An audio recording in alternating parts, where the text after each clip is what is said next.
Guy, good afternoon.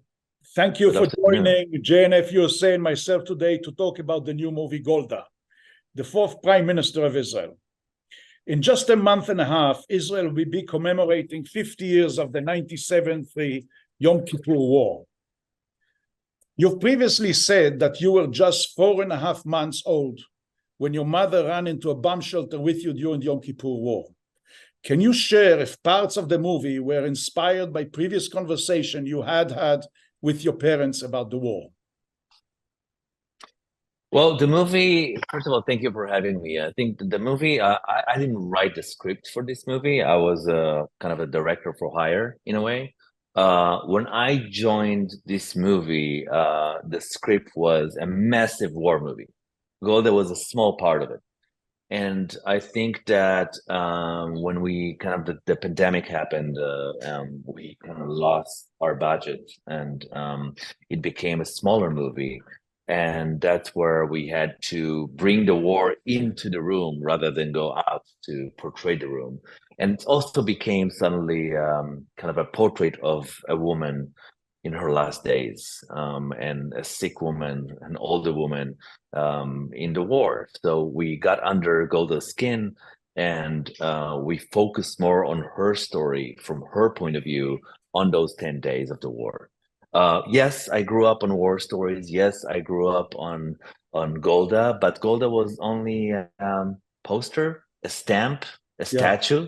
I didn't know much more about it. Nobody knew a lot about Golda, you know. There were books, but not really until the protocols, the unclassified documents came out from the war. The Agrant Committee, I met with Meron Mezzini, who was her press secretary, who told me everything about her. I met with Adam, her personal bodyguard, who is still alive, who told me a lot about her. So I met people that are really close to her, that are still alive, and her grandson Gidi, obviously.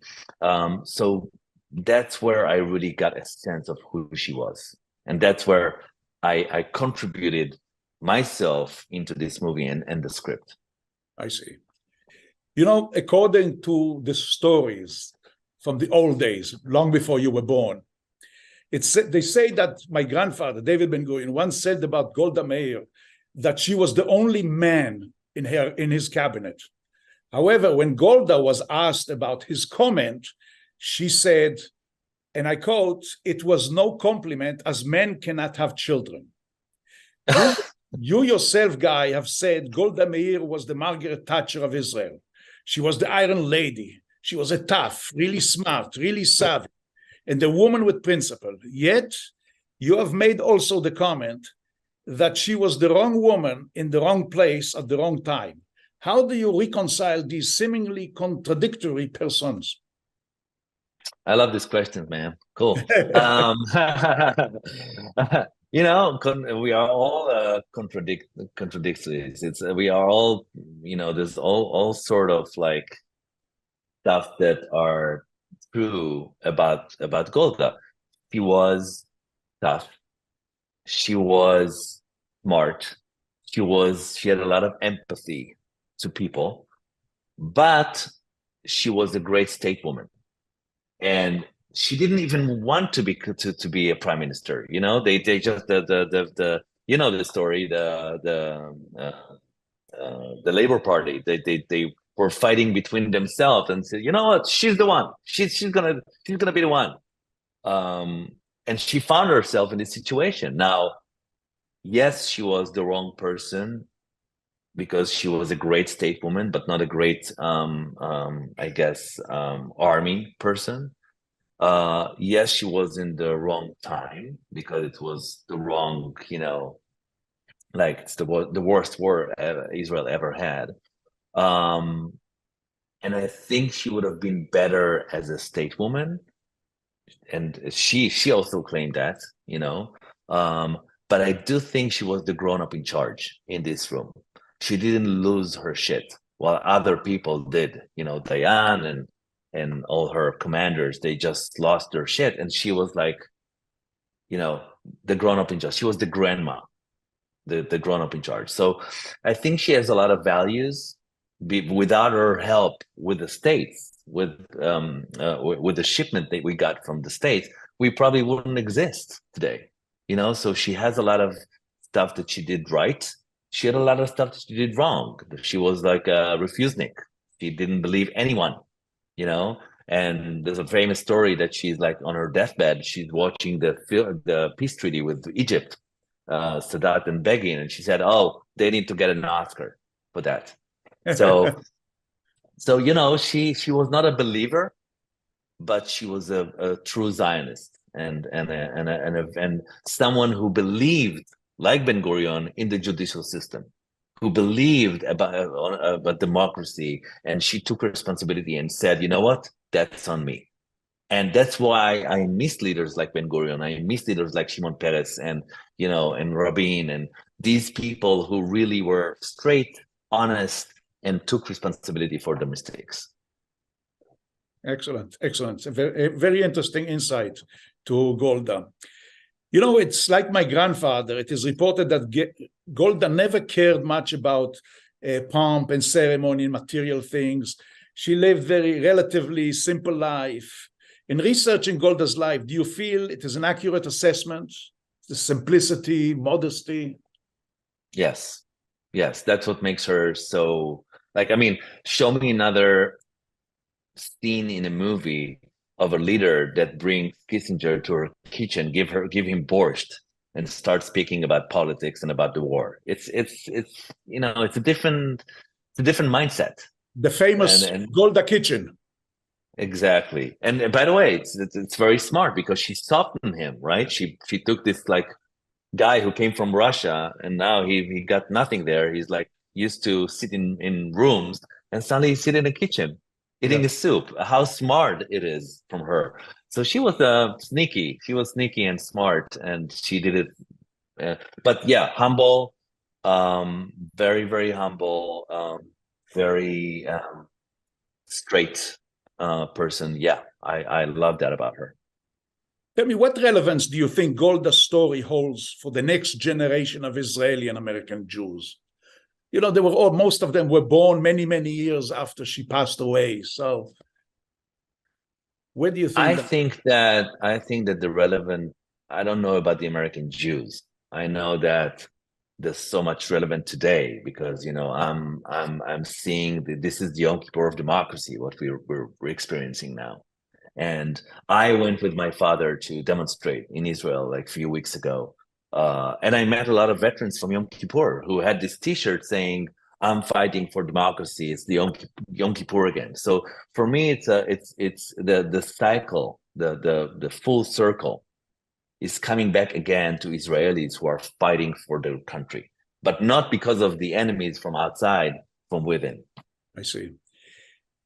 JNF have got Golda Meir Park in the Negev Desert to the Golda Meir Square in mid-Manhattan. Her name and legacy continues to live on around the world. Is there a key message or lessons that you want audiences, Jewish and non-Jewish, to take away from the movie? We need more female leaders in this world, less men. Men did wrong. We need more female leaders. The world will be a better place with female leaders. And, she paved the way to Margaret Thatcher. She paved the way to Angela Merkel and more leaders. I think Tzipi Livni is a missed opportunity for me. You know what I mean? I think that a female leader with more empathy, with more sense of how to deal with things, it's essential. That's what I'm taking from that. I think you'll have 50% of the Jewish population will vote for you because they're all women.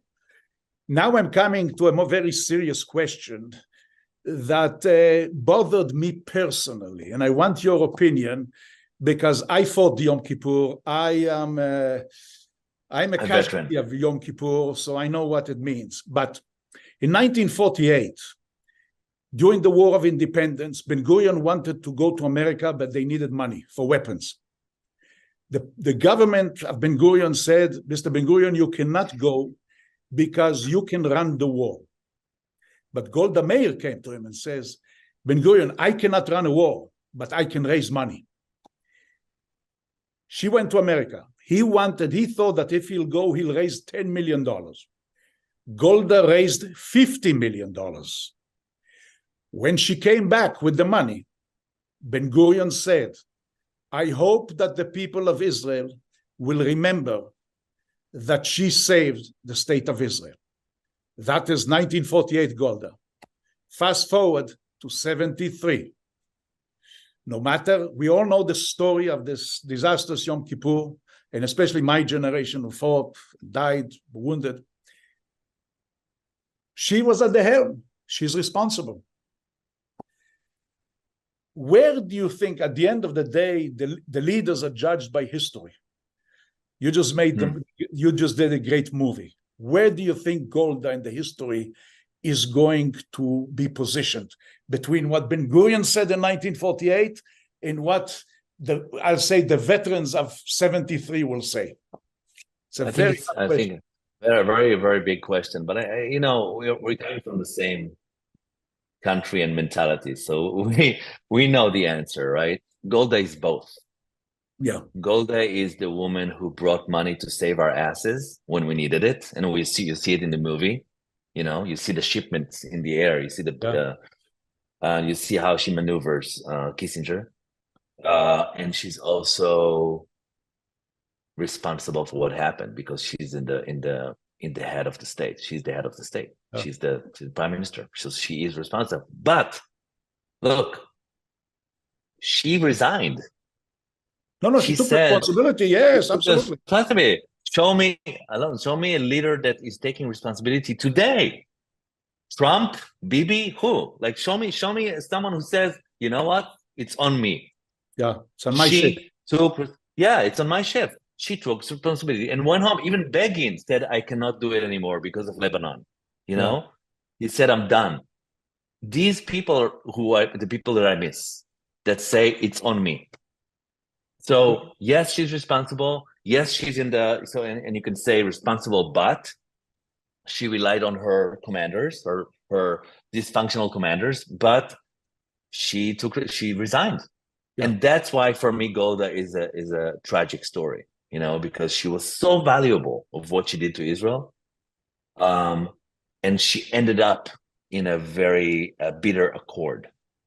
You know what I mean? And I was so surprised because there were protocols came out just a week ago that she considered a Palestinian state. Yes. And that was like, wow, this woman thought about Palestinian state ahead of the time. That's crazy. I was so surprised to hear that. Yeah, I'm sure there's other things will come out because the British now are releasing, the Americans are releasing. So there's a lot of information that will bring up to live, and it's going to be. But this came out from her grandson. Yes. This came out from the Golda Foundation, blah blah blah. No, that is great. Guy, it was a pleasure talking to you. Pleasure too. Thank you so much, sir. JNF USA and myself, I want to thank you for taking the time and sharing with us your vision and producing Golda. There's few photos in my bedroom. A lot of them is my family, and this one too. Oh, absolutely.